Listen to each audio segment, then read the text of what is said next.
Hello everyone, this is a follow-up to my latest report on exposing the geopolitical grand plan via Covid-Craze. Maybe follow-up is not the most accurate description. I'm making public my previously members-only video report published over 6 months ago and titled The Pandemic, Cold War Institutions Back with a Vengeance. This is a must-watch report exposing how Covid-Craze is part of a design, a well-calculated plan by the New World Order deep state to gobble up smaller nations for their imperialistic purposes. A way to revive the Cold War era enslavement tools such as IMF. Please watch and share. And remember, these independent fact-based reports are all made possible by your donations and support. Please support media with integrity via my independent platforms at Newsbud and or Patreon. Links are provided above. Thank you all. This is Sibel Edmonds reporting facts and exposing truth for 2 decades.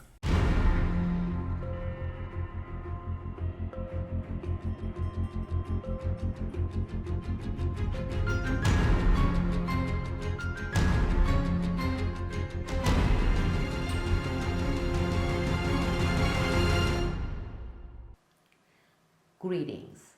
This is a brief preview to my first geopolitical analysis on the pandemic, COVID-19. I have been watching, reading, and researching. And just like with any financial analysis, I have been paying attention to geopolitical trends, correlations, and parallels. This is why it took a while for this first geopolitical analysis on coronavirus. In this report, I'll be talking about how the pandemic is used to revive the Cold War era institutions, how the pandemic is being utilized by the neoliberal powers to reverse the past decade's pendulum swing to the right and nationalism.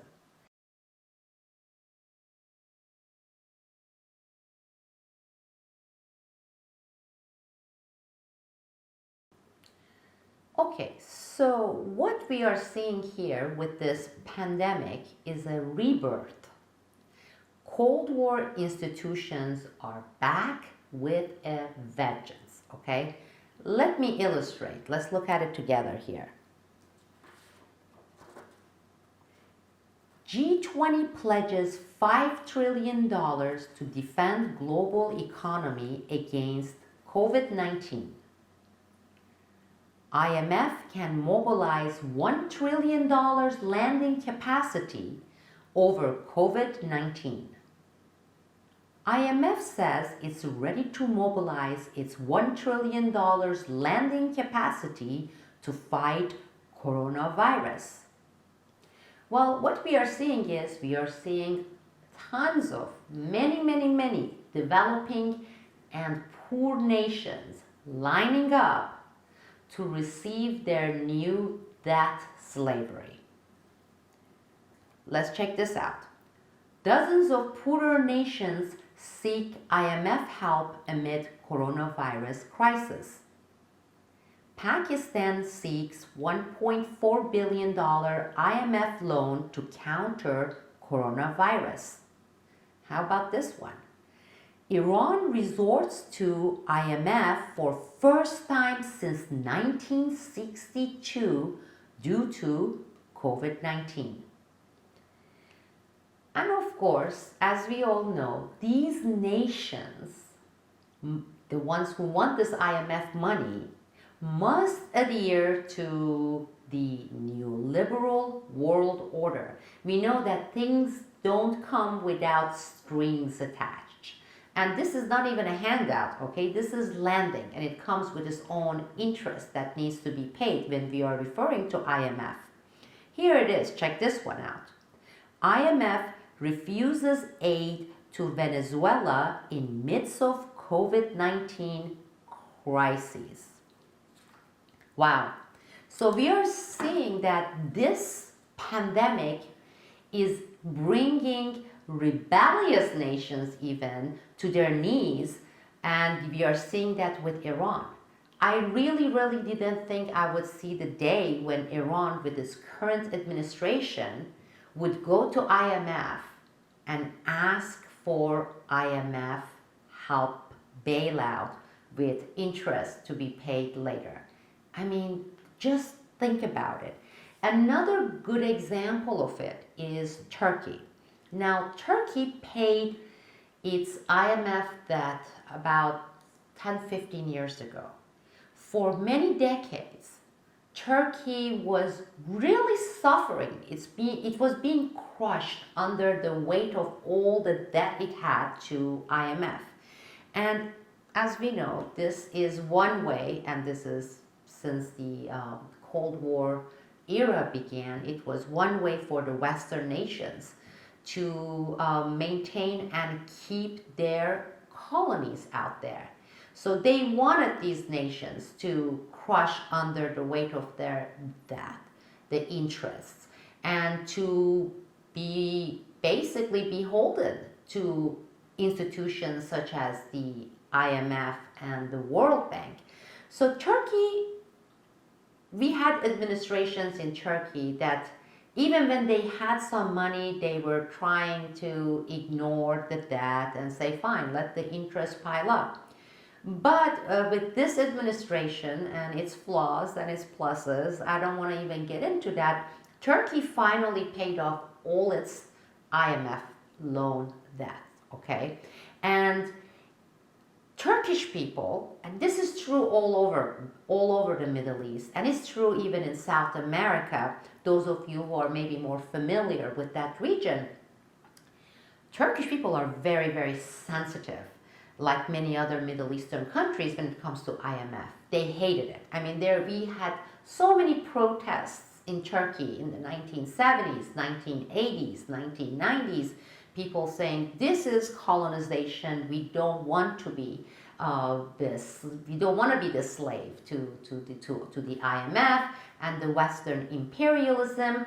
And the current administration, and this is AKP, has been playing this correctly, okay? They paid off all the debt. They said, I hate IMF, that's it, we are done with it. And people cheered and celebrated.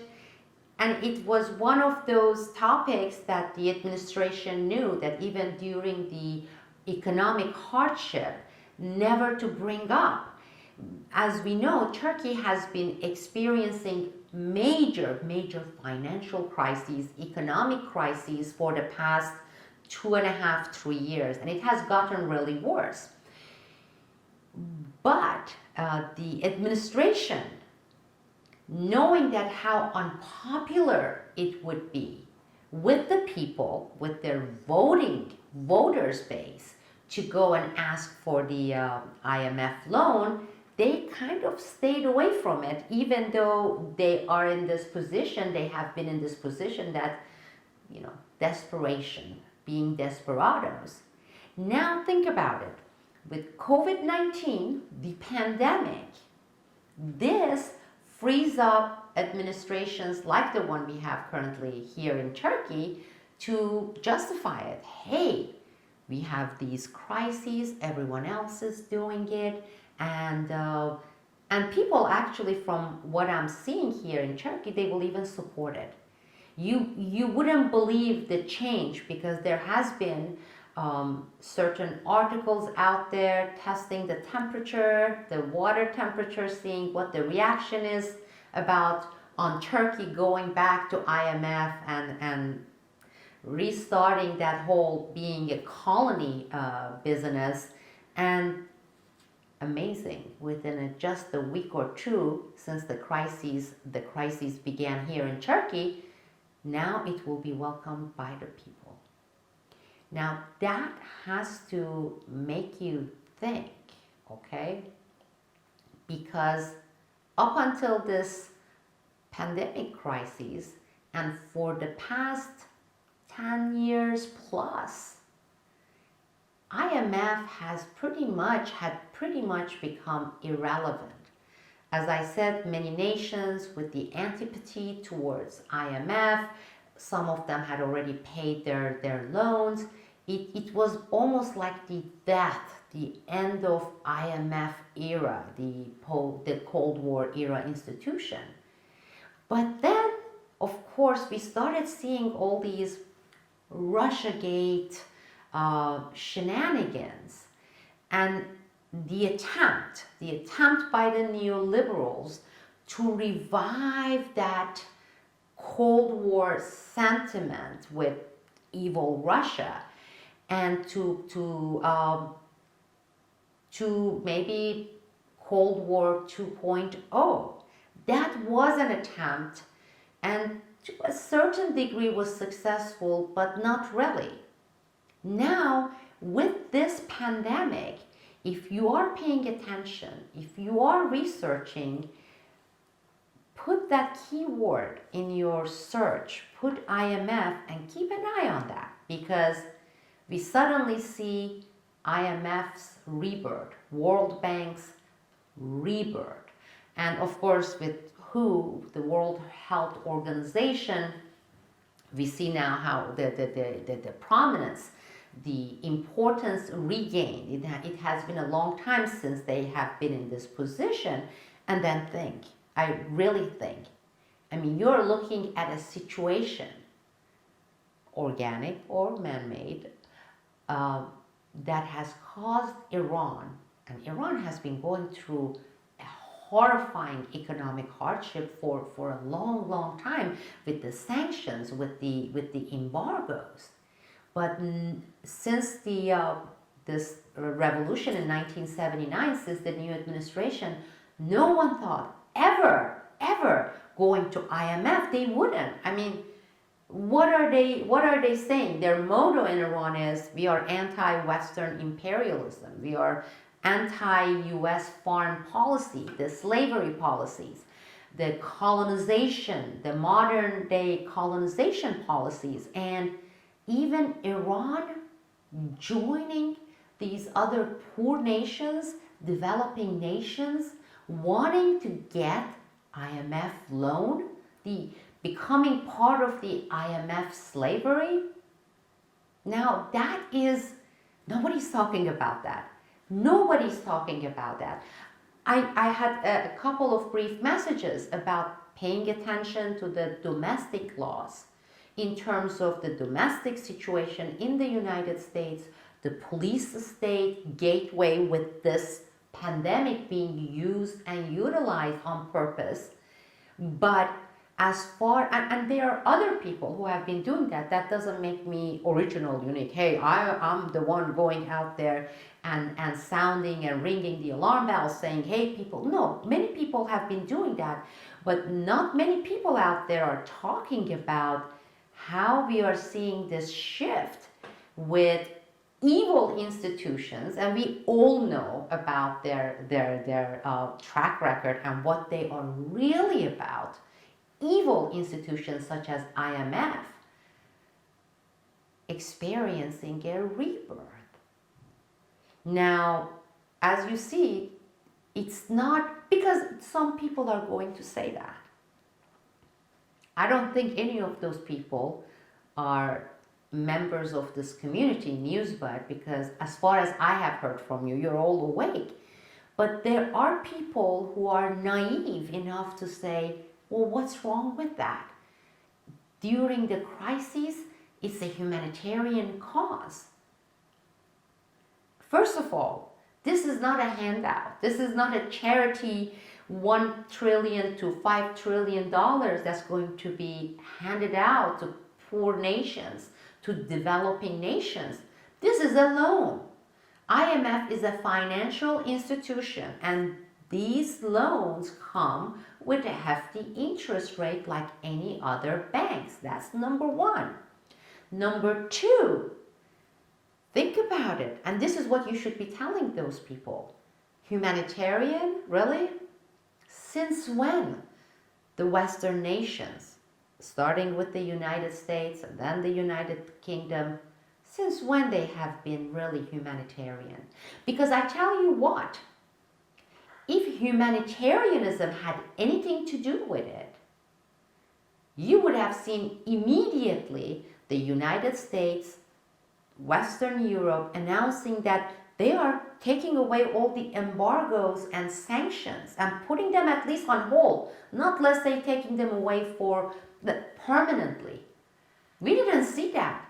Not only that, in the midst of this pandemic, they made sure, the colonizers made sure to make it clear that not only they are not taking the sanctions and embargoes away, they are actually adding new ones. Go and check the latest with Iran and sanctions and embargoes against Iran. And Iran has been suffering with this pandemic, with these coronavirus crises.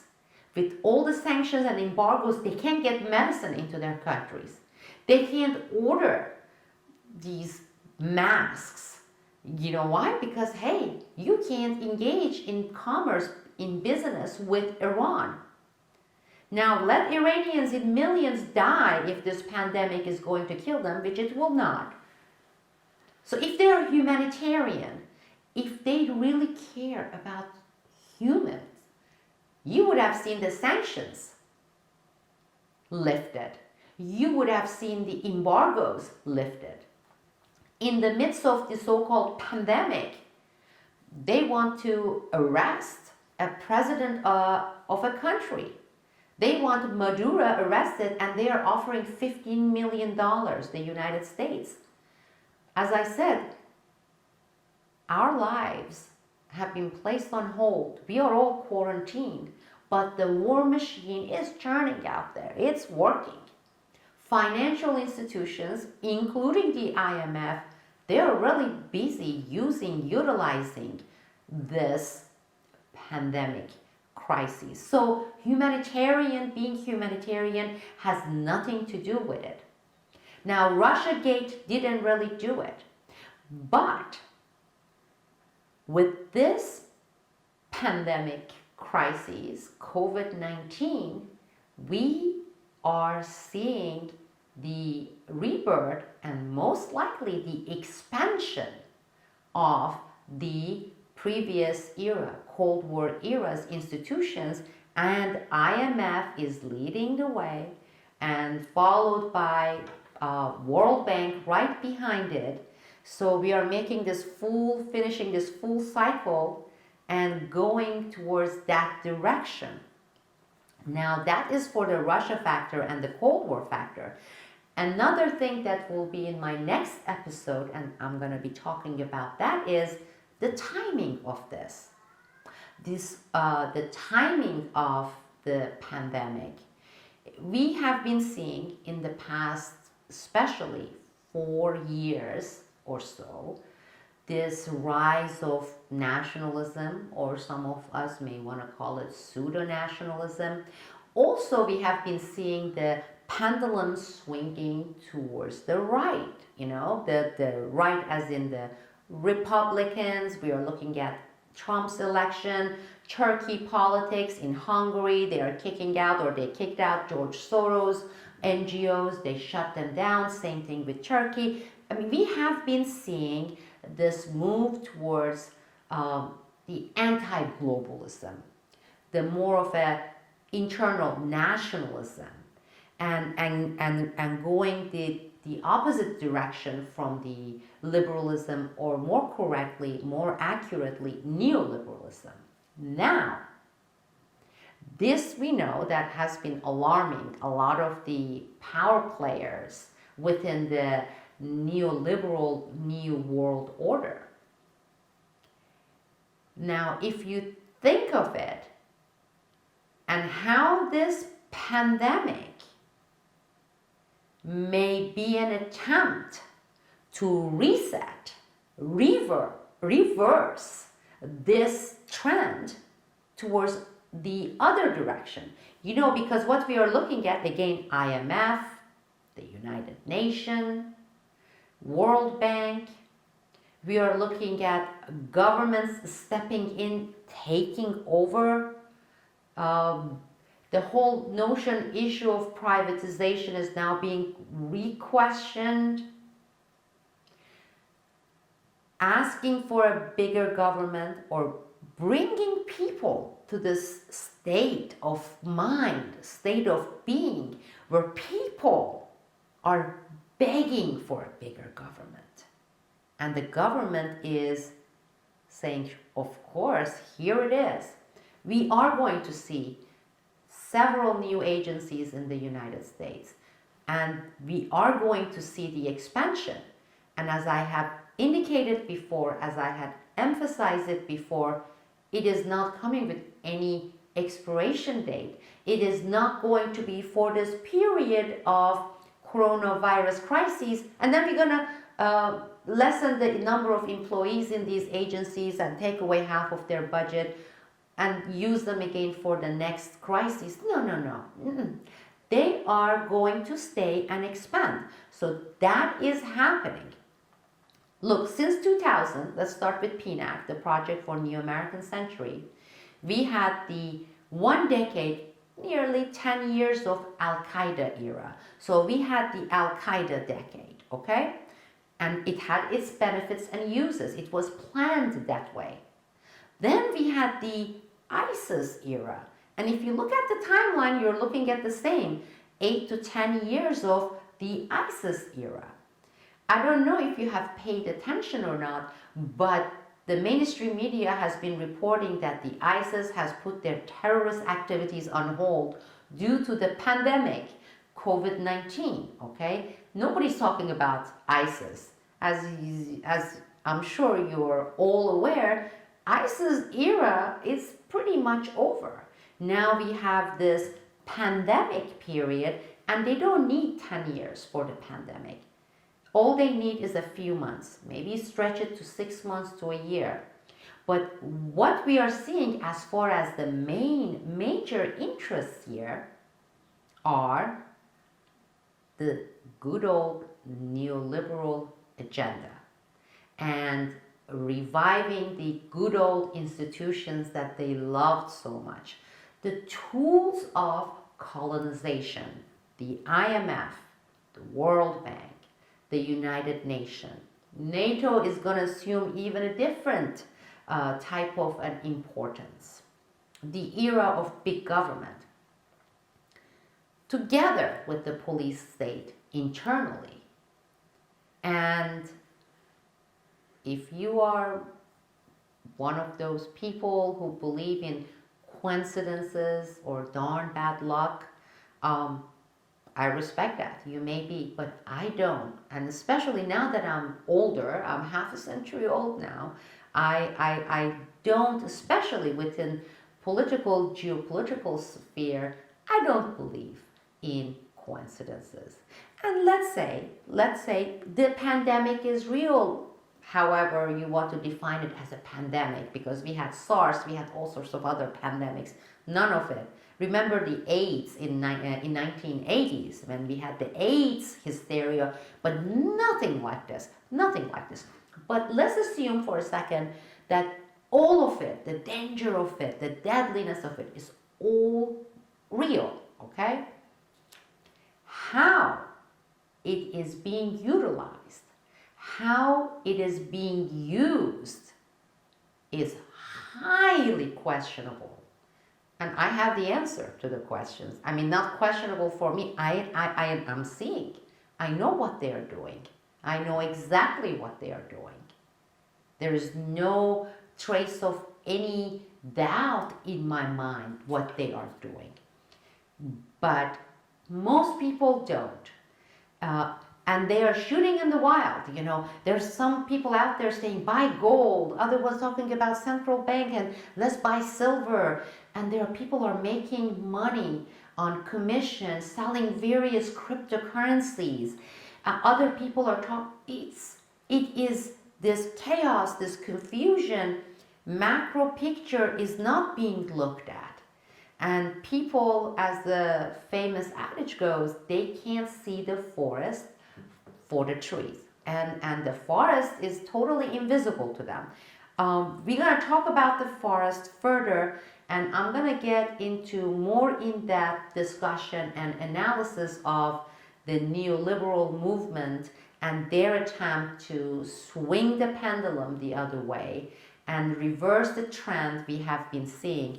And interestingly, this is during the election cycle for the United States. We don't even know if there's going to be any election or not, but that's going to be for our next episode. Thank you all. This is Sibel Edmonds. I truly appreciate your support, your membership of Newsbud and me because of that, and see you soon.